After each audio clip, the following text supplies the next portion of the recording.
It's time to boycott niches. Focusing on a niche for your Etsy shop might actually kill your shop. I've seen this happen over and over again. In this video, I'm going to explain why picking a niche is one of the worst things you can do for your Etsy shop, and I'm going to give you 2 things to focus on instead of niches. I'm sure you've seen all these YouTube videos about picking a winning niche and that being the key to your success on Etsy. You hear all the YouTube gurus talk about niching down, and I personally cannot stand that because I think that that can actually drive your Etsy shop into the ground. Some of these videos make you think that if you just pick a niche, you'll get sales. If you pick a niche, you will convert people. But this is so off base, and I cannot wait to teach you the alternative. If you're new here, welcome back to my channel. My name is Dylan Jarris, and I'm an Etsy seller of over 7 years. I've sold over $1.5 million in revenue on the platform. That's over $1 million in actual profit. My entire background is corporate e-commerce. I worked for big companies like Zappos and Zulily, and I climbed the corporate ladder before coming onto Etsy. And now I sell on Etsy, Amazon, and Shopify. In the last 12 months, I've actually taught over 1,400 Etsy sellers just like you how to scale their businesses in a consistent and high revenue way. Okay, niches. What is the big problem with picking a niche? Well, first of all, I think picking a niche is kind of the lazy way out, and it's also very short-sighted. The reason why is because picking a niche does not guarantee that there are profitable customers behind that niche. So there's no guarantee that the people shopping within that niche are consistent with their spending habits. And I actually think that picking a niche will limit your potential growth on Etsy by at least 90%. Now, I know that is a bold statement, but I firmly believe that, especially after working with over 1,400 Etsy sellers in the last year. And the reason I think it will limit your opportunity for growth is because it pigeonholes your business. It backs you into a corner, and it forces you into a lane that prevents you from seeking other opportunities within that shop. And it forces you to think that you then need to create other shops to serve other niches. And once you start getting into that cycle of one niche, one shop, you end up with like 4 or 5 shops all serving different niches, none of which are actual profitable customers. You might end up with a teacher shop, a nurse shop, a mindset shop, a fitness shop, and maybe a pet themed shop. And you'll have all of these niche shops, none of which are working for you. I've seen this happen time and time again. And ultimately, my goal with you guys is to really help you save time and make more money. Picking a niche is not the path that I would recommend. So when I am working with an Etsy seller, we are very focused on reverse engineering your goals. So everyone who comes to me is focused on high income and consistency, those 2 things. And it's much easier to have high income and consistency when you sell to people who have high income and who are consistent in their spending habits. So if you want high income and consistency, find the people who have high income and consistency to sell to. It's so simple, but people aren't talking about this. I recently had a conversation with one of my students that now does high volume. She started with me last January, and at that time, she had a print-on-demand shop that wasn't really seeing much traction. I think it took her about 6 months to get around 250 sales. And I had a conversation with her 6 months after working with me. She very much had a niche, and it was kind of the mental health kind of motivation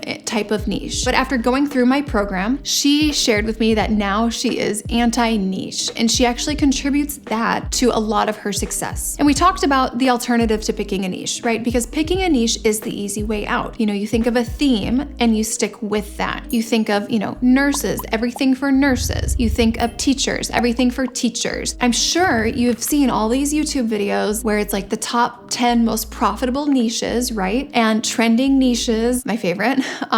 We talked about the alternative to that because people are intimidated from going outside that niche path because it's the easy way out. It's the natural fit. It makes sense in your mind. You can stick within a theme, right? That's easy enough to do. So how do we make this easier without encouraging people to do the general store model? Because you might be thinking, if you're not going to pick a niche, well, then you have to do a general store. Don't worry, you do not have to do a general store or what I like to call the flea market store. You don't have to do that. Actually, I recommend not doing that. It's not going to be the key to building high income and consistency. And it's definitely not the way to target profitable customers who value their time more than money. Because profitable customers, they're not going to take the time to sift through a general store to find the gems that they might be interested in. I mean, when you really think about it, premium, profitable customers who truly value their time more than money, they hardly even shop sale racks, right? That alone is even too much sifting. Instead, they go to the front of the store where the new designs, the new aesthetic, the new style is laid out and put together and packaged and positioned in a clear, concise way, and it's put together for them. These are the people who will look at a mannequin and say, I'll take that outfit. That's who we want to sell to. We don't want, to sell to Susie who goes to bargain basement so-and-so every weekend and spends 4 hours digging through piles of clothes, right? We want to sell to those people who value their time more than money. They're willing to pay extra for consistency, for service, for quality. So general stores don't typically appeal to them. So now you're thinking, okay, I can't do a niche, I can't do a general store, then how do I know what to sell? And this is where I'm going to share the winning combination. So the two things we are really focused on are profitable customers and aesthetic. Those two things, not one or the other, but both of them together. That is the winning combination. So we're focused on serving many different types of profitable customers within the same shop who are all interested in the same aesthetic. So this is a game changer for my students. And I am not kidding when I say that this has allowed them to go from things like $900 in revenue in a month to over $21,000 in revenue the next month. I'm not even kidding. That's why I'm showing you a screen recording here. The power of doing this is no joke. That's the winning combination, but how do we do this? Number one is the profitable customer piece. These people, profitable customers, they value their time more than money. They have higher discretionary income. Maybe they have secure, stable jobs. Maybe they're involved in expensive hobbies or activities. Maybe they are attracted to expensive brands, right? So pay attention to the aesthetic that those expensive brands have. So we're looking at a mix of these customers. We are not just picking careers that make a lot of money. Focusing on career shops, that can be a very surface level way to approach this. Because if we're just thinking about people who have high paying careers, well, what about trust fund babies, right? What about them? So can't we serve them too? And maybe they don't even have jobs, but they have a lot of money. That's something where we don't want to pigeonhole ourselves again into a career only niche. We can serve many different types of career people and people with a lot of money who don't even have a career in the same shop. But we want to focus on selling to people whose spending habits are very consistent, so then our income is very consistent. And then when you see the economy up and down and other people on Etsy forums saying, oh, this summer is terrible, my sales are down 60% over last year, we've all seen it and heard it, you will find that your income is actually very steady and even increasing during that time. So that's profitable customers. Now, aesthetic. This is something that a lot of people struggle with. The thing is, it's not up to you to come up with the aesthetic. Take the pressure off yourself right now. You do not need to come up with this premium aesthetic because there are brands who do all the market research and spend all the money in that R&D to really identify what it takes to have a premium aesthetic. Learn from them. Don't try to reinvent the wheel. So we really want to have a very attractive aesthetic. That doesn't necessarily mean trendy, but it means attractive. And I recommend aligning it with people who have expensive taste. So what is that expensive taste? What is that vibe? What are the colors? What are the materials? What is the branding like for them? We're having a cohesive shop serving many types of people. And what do I mean by cohesive? I'm talking about colors, hues, tones, materials,